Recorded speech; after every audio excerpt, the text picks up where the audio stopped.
ایک دو دن کا تو سلسلہ ہی نہیں ہے. یہ اور بات ہے کہ جلوس ایک دن کی شکل نکلتا ہے. آؤ سنیوں کی محفلوں میں بیٹھو، حضور کے غلاموں کے ساتھ جڑو. حضور کے غلاموں کی زبان سے شان مصطفیٰ ہمیشہ تر رہتی ہے. میلاد کا تو ہمارا سلسلہ ہی نہیں ہے صرف ربیع الاول کو منایا جائے. میرے امام نے تو کہا حشر تک ڈالیں گے ہم پیدائش مولا کی دھوم. حضور کی ولادت کی جو دھوم ہے یہاں نہیں کہا گیا اب تک ڈالے گی، کئی سال تک ڈالا جائے گا. امام نے کہا حشر تک ڈالیں گے ہم پیدائش مولا کی دھوم. مثل فار نجد کے قلعے گراتے جائیں گے، خاک ہو جائے عدو مگر جل کر ہم تو رضا. جب تک دم ہے ذکر ان کا سناتے جائیں گے. حضور کا ذکر سننا ہے. حضور پاک صلی اللہ علیہ وسلم کی شان کیا ہے؟ بس میں تیزی کے ساتھ دو باتیں ذہن میں رکھ کر لایا ہوں.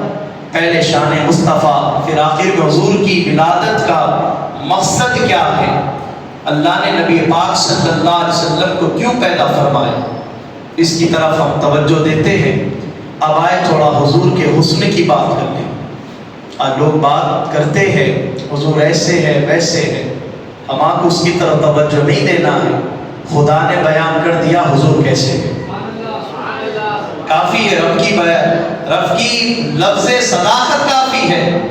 ایسے کوئی بتاؤ ایسا بھی کوئی نبی ہے، ایسا بھی کوئی نبی جس کا چہرے کی خصب قرآن کا رہا ہے والضحیٰ، جس کے زلفوں کی خصب قرآن کہہ رہا ہے واللیل اذا سجا. وہ حبیب پاک صلی اللہ علیہ وسلم کی یہ شان مبارک ہے. اللہ نے حبیب اپنے ذکر کو حبیب کے ذکر سے تشبیہ عطا فرمائی. اسی لیے تو قرآن کہتا وَرَفَعْنَا لَكَ ذِكْرَكَ، اے محبوب صلی اللہ علیہ وسلم کوئی تیرا ذکر آپ کا ذکر کرے یا نہ کرے لیکن اللہ نے آپ کے ذکر کو بلند فرمایا. اور یاد رکھیں ہر عمل کریں گے تو آپ کو ثواب ملے گا، چاہے کچھ بھی عمل ہو. حضور کا ذکر ایسا عمل ہے آپ کو بھی ثواب ہے، آپ کی نسلوں کو بھی ثواب ہے. حضور کا ذکر کیا جائے. حضور کا حسن کیسا تھا، حضور کیسے تھے. آج کے اگر بولا جائے بریلی کے امام نے لکھا تو اختلاف ہو سکتا ہے، شیخ الاسلام نے لکھا اختلاف ہو سکتا ہے، مولوی نے لکھا اختلاف ہو سکتا ہے. لیکن میں اس ذات کی بات کر رہا ہوں جو 1400 سال پہلے مسجد نبوی میں ٹھہر کر جسے لوگ حسان بن ثابت کے نام سے یاد کرتے ہیں، وہ صاحب رسول نے کہا ہے. میں نے پہلے کہا اگر امام اہل سنت کی بات کی جائے تو اختلاف بیان کیا جا سکتا کہ وہ اپنی طرف سے بولے، لیکن صحابی رسول کہتے ہیں یا رسول اللہ صلی اللہ علیہ وسلم اللہ نے آپ کو ایسا حسین پیدا فرمائے جیسا آپ کو چاہتے تھے. پھر آپ کہتے ہیں یا رسول اللہ میں نے آپ جیسا حسین کہیں نہیں دیکھا، کسی آنکھ نے آپ جیسا حسین نہیں دیکھا.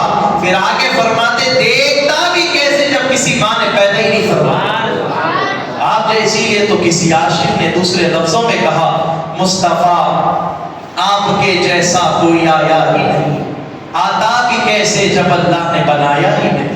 تو پیارے آقا صلی اللہ علیہ وسلم کے پیار دیوانوں، میں نے قرآن مجید کی جو آیت مبارکہ کی تلاوت کرنے کا شرف حاصل کیا ہے. قرآن کہتا ہے قل بفضل اللہ وبرحمتہ فبذلک فلیفرحوا هو خیر مما یجمعون. قرآن کہتا ہے اے محبوب صلی اللہ علیہ وسلم آپ فرما دیجئے اللہ کے فضل ملنے پر، اللہ کی رحمت ملنے پر بندوں کو چاہیے یفرحوا خوشیاں منائیں، وَهُوَ خَيْرٌ مِّمَّا يَجْمَعُونَ یہ تمہارے مال سے بہتر ہے. پیارے آقا صلی اللہ علیہ وسلم کے پیارے دیوانوں، میں ایک ایک چیز کو آپ کو سمجھاتا چلوں. قرآن کی اس آیت میں سورہ یونس کی یہ آیت ہے، قرآن کی اس آیت میں اللہ تعالیٰ نے صرف دو ذکر فرمائے، ایک فضل ایک رحمت. اور فضل ملنے پر، رحمت ملنے پر قرآن کہتا ہے یفرحوا، اور یفرحوا یہ جمع کا صیغہ، صرف خوشی نہیں خوشیاں دی جائے. توجہ دے اس بات پہ، مولانا کی میں خاص توجہ چاہتا ہوں. یفرح نہیں کہا گیا قرآن میں. خوشی کا لفظ اگر آتا تو واحد کا صیغہ ہے تو ایک جنا بنانے کافی ہو جاتا. یہاں پر یفرحو کہا گیا، خوشی نہیں، خوشیاں منائے جائے. اب قرآن سے پوچھتے ہیں، قرآن اللہ نے فضل اور رحمت تو بتایا، اب وہ فضل اور رحمت کیا ہے؟ پھر آپ آگے بڑھے، پھر قرآن کہتا ہے وَمَا أَرْسَلْنَاكَ إِلَّا رَحْمَةً لِلْعَالَمِينَ. تو نہیں آ رہی بات؟ اور یاد رکھو، میں اس عنوان سے یہ پیغام دینا چاہتا ہوں، حضور کی ولادت کی خوشی. آج کا وقت نہیں ہے، حضور نے خود ولادت کی خوشی منائی. میں آپ کے سامنے حدیث مبارکہ پیش کروں گا انشاءاللہ. تو قرآن نے کہا قُلْ بِفَضْلِ اللَّهِ وَبِرَحْمَتِهِ فَبِذَلِكَ فَلْيَفْرَحُوا هُوَ خَيْرٌ مِّمَّا يَجْمَعُونَ. اے محبوب آپ فرما دیجئے اللہ کے فضل اور اللہ کی رحمت ملنے پر خوشیوں کا اظہار کریں. اور قرآن کہتا ہے وَمَا أَرْسَلْنَاكَ إِلَّا رَحْمَةً لِلْعَالَمِينَ. یہ تو قرآن کی آیت ہے. کچھ لوگ قرآن کی آیت کے بعد حدیث بھی چاہتے ہیں. کچھ ہے حدیث بھی ہونا ہے. بخاری شریف کی حدیث ہے نعمت محمد. اللہ حضور پاک صلی اللہ علیہ وسلم اللہ کی سب سے بڑی نعمت ہے، سب سے بڑی نعمت ہے. تو پیارے آقا صلی اللہ علیہ وسلم کی پیار دیواروں میلاد مصطفیٰ پر، خدا کے فضل ملنے پر، خدا کی رحمت ملنے پر قرآن خود کہتا ہے کہ تم خوشیاں مناؤ. اور الحمدللہ اللہ کا بڑا فضل ہے، اللہ کا بڑا کرم ہے. اللہ نے اس آیت میں جتنی باتیں بیان کی ہے، خوشیاں منانے کا ذکر کیا ہے، وہ خوشی اللہ نے اہل سنت کے مقدر میں رکھی ہے. یہ بڑے نصیب والے اہل سنت والجماعت والے. اہل سنت والجماعت بڑی نصیب کی جماعت ہے، اس لیے کہ قرآن نے خود کہا ہے نبی خدا کے فضل اور رحمت ملنے پر خوشیوں کا اظہار کیا جائے. اور قرآن دوسری آیتوں میں کہتا ہے خدا کا فضل بھی مصطفیٰ ہے، خدا کی رحمت بھی مصطفیٰ ہے. فضل اور رحمت ملنے پر خوشی منائی جائے. پیارے آقا صلی اللہ علیہ وسلم کے پیار دیواروں حضور کی شان سنیں، حضور کا مقام دیکھیں. نبی پاک صلی اللہ علیہ وسلم فرماتے ہیں میں اس وقت جب اپنی ماں حضرت بی بی آمنہ رضی اللہ عنہا کی شکم مبارک میں تھا، میں اس وقت جب حضرت بی بی آمنہ رضی اللہ تعالی عنہا کے شکم مبارک میں تھا، اور جب میری والدہ چلا کرتی تھی جو پتھر مجھے سلام کرتے تھے میں آج تک انہیں جانتا ہوں. اللہ اکبر کبیرہ. پیارے آقا صلی اللہ علیہ وسلم کے پیار دیوانوں اب اندازہ کیا جائے جو نہ جانے شجر، جو نہ جانے حجر، حضور اس کو جانتے ہیں تو مسجد والا جامع میلاد کی محفل سجانے والوں کو کیسے نہیں جانتے، حضور کا ذکر کرنے والوں کو کیسے نہیں جانتے. اسی لیے تو بریلی کے امام نے کہا اور کوئی غیب کیا تم سے نہا ہو بھلا، جب خدائی نہ چھپا تم پہ کروڑوں تو. دور و نزدیک کے سننے والے وہ کانے لالے کرامت پہ لاکھوں سلام. ہم یہاں سے پڑھے وہ وہاں سے سنے، مصطفیٰ کی سماعت پہ لاکھوں سلام. پیارے آقا صلی اللہ علیہ وسلم کے پیارے دیوانوں تب عرض کر رہا تھا حضور کی شان کیا ہے، حضور کا مقام کیا ہے. اللہ نے حضور پاک صلی اللہ علیہ وسلم کو جو مقام دیا ہے نبیوں میں بھی کسی کو مقام نہیں ملا. آپ تیسرا پارہ اٹھا کے دیکھیں، تِلْكَ الرُّسُلُ فَضَّلْنَا بَعْضَهُمْ عَلَى بَعْضٍ. قرآن کہتا ہے ہم نے بعض کو بعض پہ فضیلت دی، ہم نے بعض کو بعض پہ فضیلت دی. اسی لیے تو کہا گیا کوئی خلیل بنے تو کوئی کلیم بنے، کوئی کلیم خلیل اللہ بنے، کوئی کلیم اللہ بنے تو کوئی نجی اللہ بنے. یہ واحد نبی پاک کی ذات ہے جو حبیب اللہ بنے.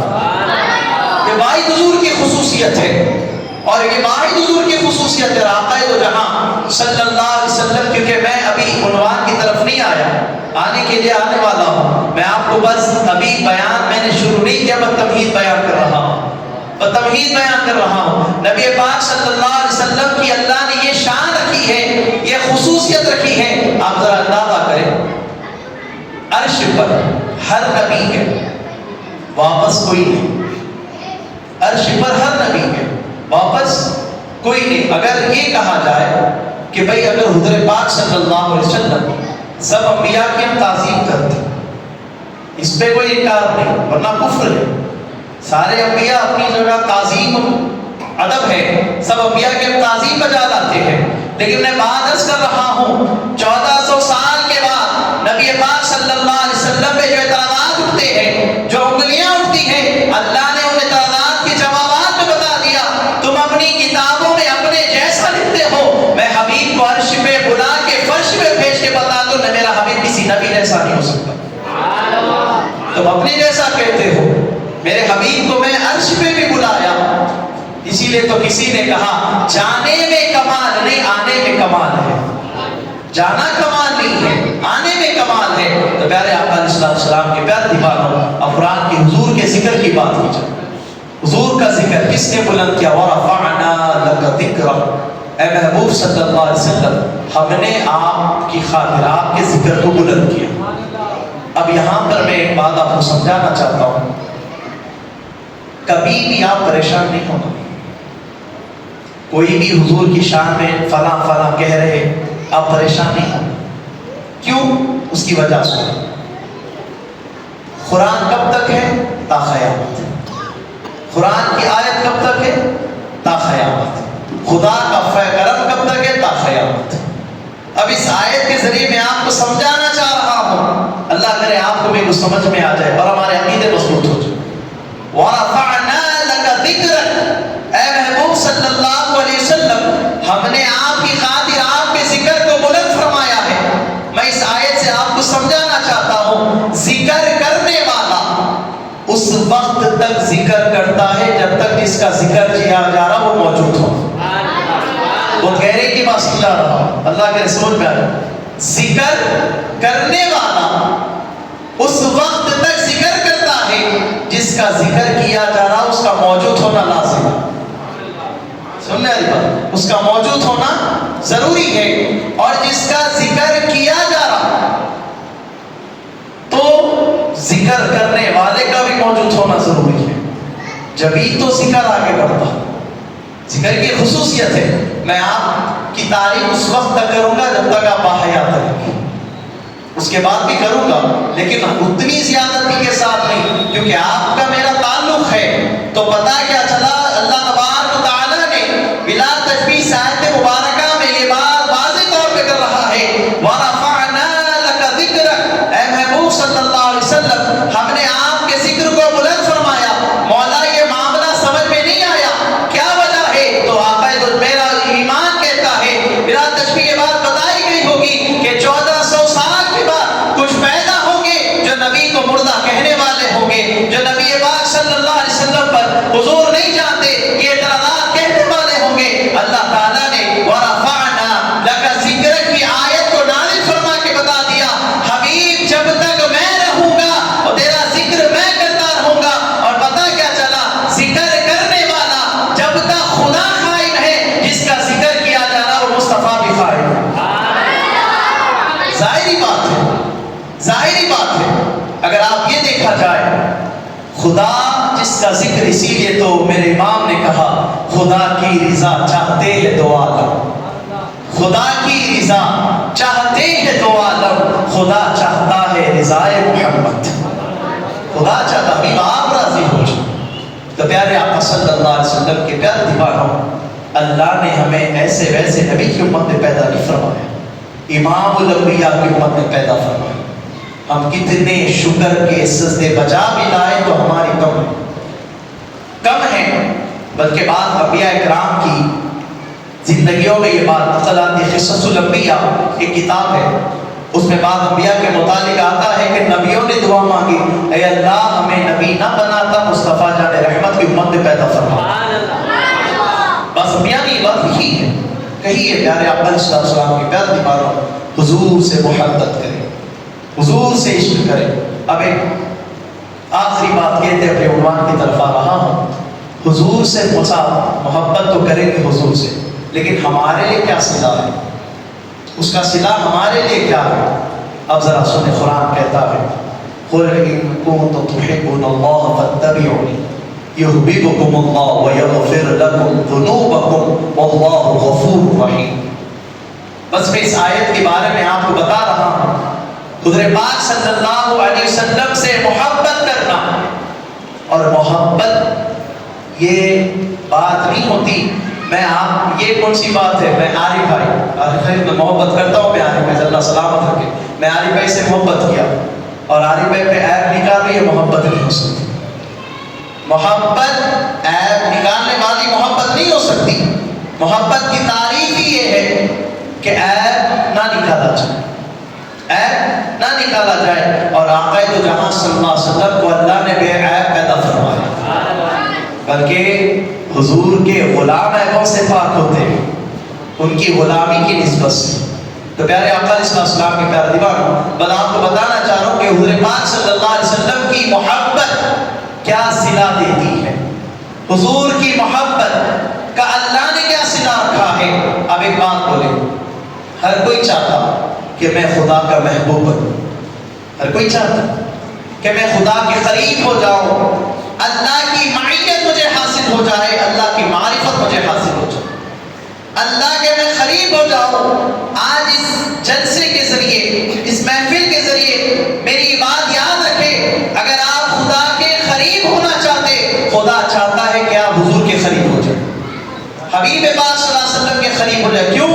اسی لیے تو قرآن کہتا ہے قل ان کنتم تحبون اللہ فاتبعونی یحببکم اللہ۔ اے محبوب صلی اللہ علیہ وسلم، آپ بھی بڑے، آپ سے محبت کرنے والے کا انعام بھی بہت بڑا ہے۔ آپ بھی بڑے، آپ سے محبت کرنے والے کا انعام بھی بڑا ہے۔ پوچھا جائے مالک ہر عمل میں، توجہ دے توجہ، ہر عمل میں اگر آپ نماز پڑھیں گے جنت مل جائے گی، جنت کے درجات بلند ہوں گے، جنت مل جائے گی، ہر عمل میں جنت کی طرف روکا گیا ہے۔ لیکن قربان جائے حضور کی محبت کی علامت کو اللہ نے نبی پاک کی محبت کا انعام جنت کی بنا پہ نہیں عطا کیا ہے۔ قرآن کہتا ہے جب کوئی اللہ کا محبوب بننا چاہتا ہے، جب کوئی اللہ کے قریب ہونا چاہتا ہے، اسے چاہیے کہ حضور سے محبت کرے۔ مولا ہم حضور سے محبت تو کر رہے ہیں، کیا ہماری مغفرت ملے گی؟ کیا ہمیں بخشش کا سامان ملے گا؟ کیا میدان محشر میں مذاب سے محفوظ رہیں گے؟ کیا جنت عطا کی جائے گی؟ اللہ تبارک و تعالیٰ بلا تشبیہ یہ فرما رہا ہے اگر میرے حبیب سے تم نے محبت کی ہے تو بلا تشبیہ جنت تو چھوٹی چیز ہو گئی ہے، مغفرت تو چھوٹی چیز ہو گئی ہے، بخشش کے سامان تو چھوٹی چیز ہو گئی ہے۔ اللہ فرماتا ہے یحببکم اللہ، اللہ اس بندے سے بے پناہ محبت کرنے لگے۔ اللہ اکبر کبیرہ۔ پیارے آقا صلی اللہ علیہ وسلم کے پیارے دیوانوں، ذرا توجہ دیں، نماز پڑھنے پر یقیناً نماز فرض ہے، لیکن تمام یہ اموال ہے، تمام یہ اموال ہے، اور ایمان اس میں مصطفیٰ ہے، ایمان تعظیم مصطفیٰ ہے، ایمان ادب مصطفیٰ ہے۔ اگر تو حاجی خاضی کچھ بھی رہ لے، تو مصلی امام رہ لے، نمازوں کا خسیرہ تجھ کے پاس ہے، اگر حضور کا ادب نہیں تو تیرے منہ پہ وہ نمازیں مانی جائے گی۔ تو پتہ کیا چلا کہ سرکار دو عالم صلی اللہ علیہ وسلم کی محبت کا صلہ خدا ہم سے محبت کرتا ہے۔ اللہ اکبر کبیرہ۔ مجھے پتا ہے اس سے بھی کوئی بڑی نعمت ہو سکتی کہ خدا بندے کو چاہے۔ یہ بات میں اپنی طرف سے نہیں کہہ رہا، اب آیت اٹھا کے دیکھیں قل ان کنتم تحبون اللہ فاتبعونی یحببکم اللہ۔ جو حبیب آپ سے محبت کرے اللہ اس سے محبت فرماتا ہے۔ اچھا جب اللہ جب بندے سے محبت کر لے، آگے اللہ فرماتا ہے وَيَغْفِرْ لَكُمْ ذُنُوبَكُمْ وَاللَّهُ غَفُورٌ رَحِيمٌ۔ اس کے سارے گناہوں کو معاف کرتا ہے، اسے بخشش کے پروان چڑھاتا ہے۔ پیارے آقا علیہ السلام کے پیارے دیوانوں، تو بادس کا بات یہ ہے عشق مصطفیٰ، حضور سے وابستہ ہے، اور حضور کی وابستگی، حضور کے قریب کرنا، یہ صرف اور صرف علماء اہل سنت میں نظر آتا ہے۔ الحمدللہ یہ جو تحریک ہے سنی دعوت اسلامی، اس سے جڑے دیکھیں ہمیشہ ایک چیز یاد رکھیں، جو کام دکھاوے کے لیے ہو، جو کام انا کے لیے ہو، وہ سالوں سال چلا نہیں کرتے۔ یہ تو بڑی مختلف لکھی ہوئی بات ہے کہ سالوں سال تک چلنا، لوگ جڑنا، اس کی کی علامت ہے کہ نبی پاک کی بارگاہ میں مقبول ہے، حضور کی بارگاہ میں مقبول ہے۔ تو یہاں پر جو اجتماع ہوتا ہے، میری آواز جہاں تک جا رہی، جتنے آئے ہیں آپ کوشش کریں، آنے کی کوشش کریں، اس لیے کہ کسی دعوت میں جائیں گے تو آپ کا نام دعوت والے تک پہنچے یا نہ پہنچے شک ہو سکتا ہے، لیکن حضور کی محفل میں آئیں گے، مدینے میں ضرور نام جا سکتا ہے۔ حضور کی بارگاہ میں نہیں کہہ رہا، حضرت انس اس کے راوی ہے، سرکار دو عالم صلی اللہ علیہ وسلم فرماتے جب کوئی غلام مجھے یاد کرتا ہے، مجھ پہ درود پڑھتا ہے، انس گواہ ہو اس کا درود ختم بھی نہیں ہوتا، اس کا اس کے والد کا نام میری بارگاہ میں پیش ہو جاتا ہے۔ پیارے آقا علیہ السلام کے پیارے دیوانوں، سرکار دو عالم صلی اللہ علیہ وسلم کی میلاد کا یہ مہینہ چل رہا ہے، ہمیں حضور کی ولادت کی خوشی منانا ہے، اور حضور کی ولادت کی خوشی منانے کا قرآن نے حکم دیا، اور سرکار کی اب سوال ہوتا ہے کہ حضور نے کیا منایا۔ اب آئے صحیح مسلم کی حدیث حضرت ابو قتادہ رضی اللہ تعالیٰ عنہ راوی ہے، حضور سے حضرت ابو قتادہ نے پوچھا یا رسول اللہ ہر پیر کو روزہ رکھتے وجہ کیا ہے؟ ہر پیر کو آپ نے روزہ رکھا، سبب کیا ہے؟ حضور پاک صلی اللہ علیہ وسلم نے فرمایا اے ابو قتادہ، اللہ نے پیر کو میری ولادت رکھی، میری ولادت ہے، اور اسی دن اس پہ قرآن نازل کیا گیا ہے، اسی لیے میں روزہ رکھتا ہوں۔ پیارے آقا علیہ السلام کے پیارے دیوانوں، آپ سیرت کی کتابیں اٹھا کے دیکھیں، ابو لہب کو کون نہیں جانتا؟ قرآن کہتا ہے تبت یدا ابی لہب وتب، اللہ نے ابو لہب کے دونوں ہاتھوں کو توڑ دیا۔ سرکار دو عالم صلی اللہ علیہ وسلم کو سب سے زیادہ تکلیف دینے والا ابو لہب تھا، حالانکہ حضور کے چاچا تھے لیکن کافر تھے، کفر میں تھے۔ میں آپ کو بتا رہا ہوں، اس بات سے سمجھانا چاہتا ہوں کہ نبی پاک صلی اللہ علیہ وسلم کی ولادت کی خوشی اگر ایک کافر بھی بنائے، اللہ اس کو بھی خبر میں جزا عطا فرماتا۔ آپ سیرت کی کتابیں اٹھا کے دیکھیں، ابو لہب کے پاس صوبیہ نام کی غلام تھی، آپ آئے، آگے آپ نے بس کیا کہا، ابو لہب مبارک ہو، عبداللہ کے یہاں لڑکا ہوا ہے، عبداللہ کے یہاں لڑکا ہوا ہے۔ اب توجہ دیں، ابو لہب نے یہ نہیں دیکھا کہ میں نبی کے صدقے میں صوبیہ کو آزاد کروں، نہیں، کیونکہ کافر ہے۔ ابو لہب نے کیا کیا؟ بھتیجے کی خوشی میں صرف اشارہ کر دیا کہ آج سے تم آزاد، آج سے تم آزاد۔ کچھ ایام کے بعد ابو لہب کو دیکھا گیا خواب میں، پوچھا گیا کہ کیا معاملہ چل رہا ہے؟ تو ابو لہب نے کہا جب سے تم سے دور ہوا بڑے سخت عذاب میں اللہ نے مبتلا کیا، بڑے سخت عذاب میں۔ ابو لہب کہتا، توجہ دے توجہ، ابو لہب کہتا ہے لیکن جب دو شبے کا دن آتا ہے، جب پیر کا دن آتا ہے، جس انگلی سے میں نے صوبیہ کو آزاد کیا تھا بھتیجے کی خوشی میں، اللہ نے اسے اتنا مقبول فرمایا، ہر پیر کو اللہ میری انگلی سے پانی عطا فرمانے، میں جیسے مختصر ہے، کسی نے شہد کہا، پانی عطا فرماتا ہے۔ ابو لہب کہتا ہے اتنے عذاب میں وہ پانی پی کر ٹھنڈک کو محسوس کرتا ہوں۔ پیارے آقا صلی اللہ علیہ وسلم کے پیارے دیوانوں، آپ مجھے بتائیں، ایک کافر صرف بھتیجے کی خوشی میں اپنی غلام کو آزاد کر دے تو کافر کو عذاب دینے کے بعد یہ راحت دی جا رہی ہے، اگر اہل ایمان حضور کا میلاد منائے تو خبر کا عالم کیا ہوگا، ہماری خبر کے عالمات کیا ہوں گے۔ تو پیارے آقا علیہ السلام کے پیارے دیوانوں، یہی جملہ یاد رکھ لے، یہی جملہ یاد رکھ لے، زمانے بھر کا یہ قاعدہ ہے کہ جس کا کھانا اسی کا گانا، جو نعمتیں جس کی کھا رہے ہیں انہی کے ہم گیت گا رہے ہیں، حضور کی نعمتیں کھانے والے۔ تو پیارے آقا علیہ السلام کے پیارے دیوانوں، امید کرتا ہوں سمجھ چکے ہوں گے کہ میلاد مصطفیٰ کسی مولوی کا یہ لکھا ہوا قول نہیں، کسی عالم کا لکھا ہوا قول نہیں۔ اگر کسی مولوی کا قول ہوتا تو کب کی ختم ہو جاتا، ہماری نسلیں ختم ہو سکتی ہے لیکن حضور کا میلاد ختم نہیں ہوتا، حضور کا میلاد ختم نہیں ہو سکتا۔ اور میلاد ختم ہوتا بھی کیسے؟ میلاد ختم، یہاں پر بہت سارے لوگ سوالات کرتے ہیں، اسلام میں صرف دو عیدیں ہیں، عید الاضحیٰ، عید الفطر۔ میرا انداز ذرا اس طرف ہے، دیکھیں معذرت چاہتا ہوں میں، عید الفطر، عید الاضحیٰ، لیکن ہم عید میلاد النبی کو عیدوں سے بھی افضل سمجھتے ہیں. کیوں؟ عید الاضحیٰ، عید الفطر یہ کب ملی؟ حضور کے آنے کے بعد.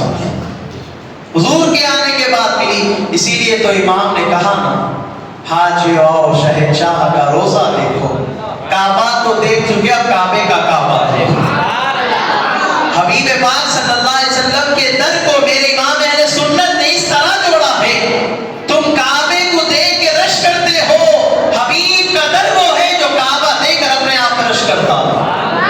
پیارے آقا علیہ السلام کے پیارے دیوانوں، تو آپ سمجھ چکے ہوں گے کہ حضور پاک صلی اللہ علیہ وسلم کا میلاد منانا یہ آج کے نہیں، حضور کے دور سے، بلکہ سرکار نے خود منایا ہے. اب آئے میں اپنی عنوان کی طرف آ رہا ہوں.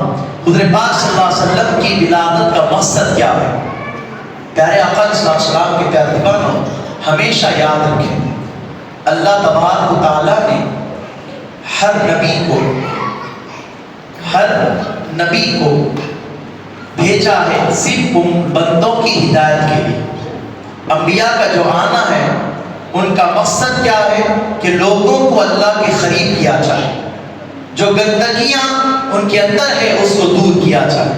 تو سرکار دو عالم صلی اللہ علیہ وسلم کی ولادت کا سب سے پہلا مقصد یہ ہے کہ حبیب پاک صلی اللہ علیہ وسلم نے اللہ کی عبادت کر کر بتایا کہ جو میرے قریب ہوتا ہے پھر وہ خدا کے بھی قریب ہوتا ہے، وہ اللہ کی عبادت کے قریب ہوتا ہے. اور نبی پاک صلی اللہ علیہ وسلم نے یہی پیغام دیا ہے، یہی پیغام دیا، اللہ ایک ہے، اس کے سوا کوئی عبادت کے لائق نہیں، اس کے سوا کوئی لائق عبادت نہیں ہے. تو پیارے آقا علیہ السلام کے پیارے دیوانوں، حضور کی اگر ولادت نہ ہوتی، یہ میں نہیں کہہ رہا، محدث سے تک کر عبداللہ شاہ صاحب علیہ رحمہ ملاد نامہ میں نقل فرماتے، میرے امام آپ کے صدقے جاؤ، مودی سے تک کا نام اللہ کرے، مودی سے تک عبداللہ شاہ صاحب کا فیضان ہماری زندگیوں میں جاری عطا فرما. آپ نے ایک بات لکھی، آپ فرماتے ہیں، حضور نے فرمایا ما خلق اللہ نوری، اللہ نے سب سے پہلے جب نہ فرشتے تھے، نہ آدم علیہ السلام تھے، نہ عیسیٰ، کچھ نہیں، نہ عرش، نہ فرش، نہ درخت، نہ حجر، نہ جنت، نہ دوزخ، نہ خلق، نہ کرسی، کچھ نہیں. حضور ما خلق اللہ نوری، اللہ نے سب سے پہلے تمہارے نبی کے نور کو پیدا فرمایا. پھر آگے بڑی تفصیلات ہے، اس میں پہاڑ پہ پہنچا وہ نور، ہیبت طاہری بھی، اس نور سے خطرے ٹپ کے اللہ نے نبیوں کی ارواح کو پہنچا فرمایا. اس میں بڑی تفصیلات محترم آپ کو لے جانا نہیں چاہ رہا ہوں، میں بتانا چاہ رہا ہوں حضور کب سے ہے، حضور کب سے ہے. ایمان تو کہتا ہے کب کا، کب بھی نہیں تھا حضور جب سے، حضور کب سے ہے. تو پیارے آقا علیہ السلام کے پیارے دیوانوں، جو بات کہتے ہیں کہ حضور ابب ہے، نہیں، یہاں پر ایک بات میں عرض کروں، بہت سارے لوگوں کو یہ بات اسکولز میں، کیونکہ میں بھی اسکول میں پڑھاتا ہوں، بعد آتا کتابوں میں لکھ کے آ رہا ہے کہ ہمیں نبی صلی اللہ علیہ وسلم 40 سال کے بعد نبی بنے، 40 سال کے بعد. لیکن یاد رکھیں، حضور 40 سال کے بعد نبی نہیں بنے، صرف اعلان فرمائے. یہ اہل سنت کا عقیدہ ہے، اسی پہ آپ کو قائم ہے. حضور 40 سال کے بعد نبی نہیں بنے، 40 سال میں اعلان فرمائے. کیوں؟ اس لیے کہ محدث سے ذکر اشعار میں لکھتے ہیں، حضرت نوح علیہ السلام کی کشتی جو نجات میں ملی وہ نور مصطفیٰ کا صدقہ تھا. حضرت ابراہیم علیہ السلام کو نمرود نے آگ میں ڈال دیا، آگ جو ٹھنڈی ہو گئی وہ نور مصطفیٰ کا صدقہ تھا. اب آگے چلتے جائے، حضرت آدم علیہ السلام کے جسم مبارک کو بنایا گیا، روح جانے تیار نہ تھی، تو اللہ تعالیٰ نے حضرت آدم علیہ السلام کی پیشانی میں نور مصطفیٰ کو منتقل فرمایا، روح فوراً داخل ہو گئی. تو پتہ کیا چلا، حضور اب سے نہیں، حضور اس وقت سے ہے جب کب کا لفظ بھی نہیں تھا، حضور اس وقت سے ہے. تو پیارے آقا علیہ السلام کے پیارے دیوانوں، حضور کی ولادت کا یہی مقصد ہے کہ لوگ اللہ کی عبادت کے قریب ہو جائیں. اور یاد رکھیں، حضور امت سے بڑی محبت فرماتے ہیں. اگر ہم صرف میلاد کے مہینے میں آقا کی محبت کے نعرے لگائیں گے اور ساری ہماری زندگی حضور کے خلاف رہے گی تو یہ محبت کے صلہ نہیں ہو سکتا. اور ہم سے بڑا منافق پھر کوئی بھی ہو بھی نہیں سکتا. ہم سے بڑا کوئی منافق نہیں ہو سکتا، اس لیے کہ سرکار دو عالم صلی اللہ علیہ وسلم امت سے محبت کے معاملے میں حضور یہاں تک فرماتے میں میری امت سے اتنی محبت کرتا ہوں اگر اسے کانٹا بھی چبھتا ہے تو میں محمد تکلیف محسوس کرتا ہوں۔ اللہ اکبر کبیرہ۔ آپ ذرا سوچیں، اصلاح کی طرف بھی مجھے لے جانا ہے، اگر کسی امتی کو کانٹا چبھے تو حضور کو تکلیف ہو رہی ہے، اور آپ اگر کسی کے اوپر ظلم کریں تو آخر کو کیا معاملہ ہوگا؟ اب اس بارے میں ذرا سوچیں۔ سرکار دو عالم صلی اللہ علیہ وسلم کی محبت یقیناً نجات کا ذریعہ ہے، یقیناً مغفرت کا ذریعہ ہے، لیکن وہ محبت میں عمل بھی تو ہونا چاہیے، محبت میں عمل بھی تو ہونا چاہیے۔ تو حضور پاک صلی اللہ علیہ وسلم کی ولادت کا یہی مقصد ہے۔ سرکار نے ولادت اللہ تبارک و تعالیٰ نے نبی پاک صلی اللہ علیہ وسلم کو بھیج کر یہ پیغام دیا ہے کہ تم جو ہزاروں معبودوں کو پوچھتے ہو، میرا حبیب ایک معبود کو پوچھنے کی طرف بلا رہا ہے۔ اسی لیے تو کہا گیا جب حضور کی ولادت ہوئی، کعبے میں جو تھے بت کے بل گر پڑے، کعبہ جھوم اٹھا تم پہ کروڑوں درود۔ پیارے آقا علیہ السلام کے پیارے دیوانوں، حضور سے محبت کرے، حضور کی عظمت کرے، حضور کی تعظیم کرے، اس لیے کہ حضور کی محبت تمہاری نجاتوں کے ذریعے مغفرت کا ذریعہ ہے۔ اور حضور کی ولادت کا میں عرض کیا کروں، حضور کی ولادت کس طرح ہوئی، حضور کی مقصد آپ سمجھ چکے کہ حضور کی ولادت کیوں ہوئی۔ سرکار دو عالم صلی اللہ علیہ وسلم نے اس امت کو ہر طرح کی گمراہی سے محفوظ فرمایا۔ یہ وہ جو خدا کے بندے خدا کو چھوڑ کر دوسروں کی بات، دوسروں کا معبود بنا بیٹھے تھے، اللہ نے حضور کو پیدا فرما کے خدا کی طرف بلایا۔ حضور کی ولادت کا یہ مقصد ہے، اور اس مقصد کو اگر ہم فالو کریں گے کہ نبی پاک صلی اللہ علیہ وسلم نے ایک خدا کی طرف ہمیں بلایا ہے، تو ہم وہ ایک خدا کی طرف جانا تو ہے، لیکن اس انداز میں جانا ہے جس طرح نبی نے ہمیں لے جایا گیا۔ آج ضرورت ہے ہمیں اس طرف جانے کی، آج ضرورت ہے اس کی طرف آیا جائے۔ پیارے آقا علیہ السلام کے پیارے دیوانوں، میں دو تین باتیں کہہ کے اپنی بات کے اختتام کی طرف لے لاؤں گا۔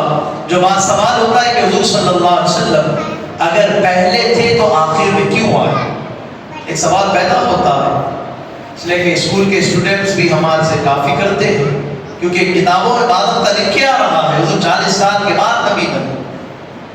اگر حضور صلی اللہ علیہ وسلم پہلے تھے تو آخر میں کیوں آئے؟ میں آپ کو ایک چھوٹی مثال دیتا ہوں جو میں نے مودی سے نقل نے سے لکھا۔ جب بھی ہم کچھ بیج جھاڑ اگانا چاہتے ہیں تو ہم گٹلی کو گاڑتے ہیں۔ پہلے ہم کیا کرتے ہیں؟ زمین میں گٹلی کو دفن کرتے ہیں، پھر وہ گٹلی کے ذریعے کیا ہوتا؟ ایک جھاڑ بنتا، جھاڑ کے ذریعے پھول آتے، پھول کے ذریعے پھل آتا، پھر پھل کے اندر سے پھر گٹلی آتی۔ توجہ دے، موتی سنگر نے بڑی اہم بات عرض کر دی، پھول کے پھر پھل کے ذریعے پھر گٹلی آتی۔ تو موتی سے کہتے ہیں بات دراصل یہی ہے، گٹلی کے ذریعے وہ جھاڑ بنا، گٹلی کے ذریعے وہ درخت بنے، گٹلی کے ذریعے وہ پھل بنا۔ جب پھل کو کاٹا جائے تو گٹلی آ رہی ہے، بلا تشبیہ یہی وجہ ہے جتنی کائنات بنی یہ سارے حضور کے صدقے میں بنی ہے، یہ سارا حضور کے نور سے بنا ہے۔ تو پتہ کیا چلا، جب سارے لوگ بن چکے اللہ نے اسی نور کو بھیجا۔ اگر یہ مثال سمجھ میں نہ آئی تو میں دوسری آپ کے سامنے پیش کروں گا۔ دیکھیے یاد رکھیں، حضرت آدم علیہ السلام آئے، ان کی شریعت اس وقت تک تھی جب تک کوئی اور نبی نہ آئے، اور ہمارا ایمان ہے لا نبی بعدی انا خاتم النبیین لا نبی بعدی۔ حضور کہتے ہیں میں آخری نبی ہوں، میرے بعد کوئی نبی نہیں۔ تاجدار ختم نبوت کے معاملے میں ہم کمپرومائز نہیں کرتے، حضور ہی آخری نبی ہے۔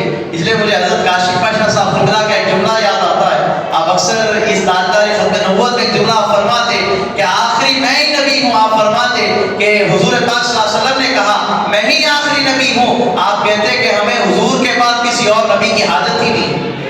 اللہ نے حضور کو ایسا کرم والا بنایا ہے، ایسا رحم والا بنایا ہے، ہر کوئی جائے تو نوازشیں لے کر آتا ہے۔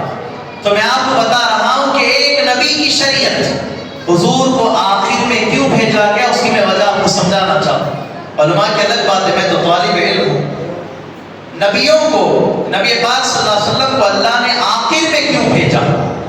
آپ بول رہے کہ حضور پہلے ہے، سب چیزیں حضور سے بنی، تو آخر میں آنے کا سبب کیا؟ ایک سوال، بہت اہم سوال پیدا ہوتا ہے، حضور کو آخر میں کیوں بھیجا گیا؟ اب اس مثال کے ذریعے سمجھے کہ سرکار دو عالم صلی اللہ علیہ وسلم، جو نبی جب تک دوسرے نبی نہیں آتے وہی نبی کا کلمہ پڑھا جاتا، وہی نبی کی شریعت چلتی، اس پہ کوئی اختلاف نہیں ہے. حضرت ابراہیم علیہ السلام یا حضرت موسیٰ علیہ السلام اس وقت تک ان کی شریعت ہے جب تک حضرت عیسیٰ علیہ السلام نہیں آتے.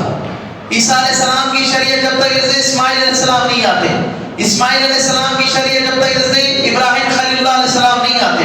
تو بلا تشبیہ میں بتانا کیا چاہ رہا ہوں آپ کو، ایک نبی آ گئے اور وہ نبی کا کلمہ، وہ نبی کی شریعت اس وقت تک ہی رہتی ہے جب تک کوئی اور نبی نہ آئے، اس وقت تک ہی رہتی ہے. یہ بڑے اہم مسئلہ میں آپ کو سمجھا رہا ہوں، اللہ کرے سمجھ میں آئے. حضور کو آخر میں کیوں بھیجا گیا اس کی وجہ بتلا رہا ہوں. جب تک کوئی نبی، ابراہیم علیہ السلام آ گئے، اسماعیل علیہ السلام آ گئے، جب تک ان کی شریعت قائم ہے جب تک کوئی اور نبی نہیں آتا.